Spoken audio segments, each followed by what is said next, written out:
सुदामा जी जैसी कथा है ईश्वरदास की। तो ईश्वरदास जी उनकी पत्नी, 2-4 बालक थे।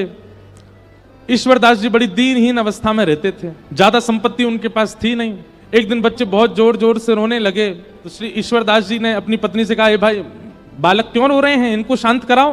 तो पत्नी ने कहा, इसलिए रो रहे हैं, भूख लगी है, घर में अन्न नहीं है, दाल नहीं है, चावल नहीं है, कैसे पवाऊं इनको, इसलिए रो रहे हैं बच्चे। ईश्वरदास जी ने तुरंत अपने बालकों को गोद में लिटाया और कढ़ाई चढ़ा दी, उसमें जल डाल दिया और ऐसी कुछ सामग्री डाल करके बच्चों को बोले, देखो दाल पक रही है, खाने को मिलेगी, तब तक चलो हरिनाम सुनो। बालकों को हरिनाम हरि कथा सुनाते सुनाते सुनाते सुला दिया। ठाकुर जी से देखा नहीं गया। हम फिर लीला ऐसी कथा आती है, पत्नी ने ईश्वरदास जी से कहा कि आप नित्य की भक्ति संकल्प के साथ करना शुरू कर दो। ईश्वरदास जी बोले, क्या संकल्प करूं? बोले, ठाकुर जी से प्रार्थना किया करो और ठाकुर जी से संकल्प कर दिया करो, हे ठाकुर जी आप हमको अन्न दीजिए, धन दीजिए, संपत्ति दीजिए, इन सबका दशांश आपकी सेवा में लगाया करूंगा, बाकियों से अपने घर परिवार का पोषण करूंगा। ऐसा संकल्पित होकर के भजन किया करो। ईश्वरदास जी संकल्प नहीं कर रहे थे। पत्नी से कहा, बोले मैं अन्न रोटी मांगूंगा भगवान से भजन करके। अरे भजन करके ठाकुर जी को मांगूंगा, कभी अन्न जल नहीं मांग सकता, चाहे भूखा मर जाऊं, चाहे प्राण निकल जाए, पर अन्न जल रोटी कपड़ा घर मकान ये सब ठाकुर जी से नहीं मांगूंगा। ये तो प्रारब्ध से मिलने वाली वस्तु हैं, इनके लिए ठाकुर जी को क्यों परेशान करूं मैं।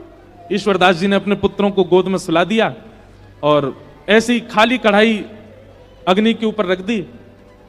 ठाकुर जी ने जब ये दृश्य देखा तो देख करके ठाकुर जी सह नहीं पाए, रोक नहीं पाए, प्रकट हो गए।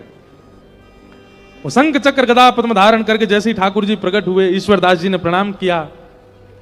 भगवान ने प्रसन्न होकर के कहा, वरदान मांगो ईश्वरदास, क्या चाहिए? ईश्वरदास जी बोले, बस एक ही वरदान दे दीजिए। क्या? कि मेरी पत्नी के चित्त में, मेरे बच्चों के चित्त में और मेरे चित्त में आपसे मांगने के लिए जो भी इच्छाएं प्रकट हुई हैं वो सब खत्म हो जाएं। हम कुछ मांगे ही ना आपसे, मेरी पत्नी भी ना मांगे, मेरे बच्चे भी ना मांगे, मैं भी ना मांगू, हम चारों पांचों शून्य हो जाएं चित्त से। हम आपको देख लिए हैं, इसके बाद हम कुछ ना मांगे। ठाकुर जी इतने प्रसन्न हो गए ईश्वरदास से, ईश्वरदास को उठा करके स्वयं चूल्हा पे बैठे और चूल्हे पे बैठ के अपने हाथ से स्वयं ठाकुर जी ने खिचड़ी बनाई और खिचड़ी बना करके पत्नी बच्चे ईश्वरदास को पवाई अपने हाथ से बना करके।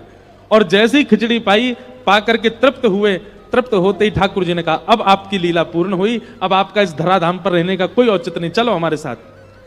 पत्नी, बच्चे, ईश्वरदास, और ईश्वरदास जी की एक पतली सी घोड़ी थी, मरी गिरी सी बेचारी, वो भी नहीं खा पी पाती थी, उसको भी ठाकुर जी ने मुक्ति प्रदान कर दी। सबको लेकर के ठाकुर जी वैकुंठ प्रस्थान कर गए।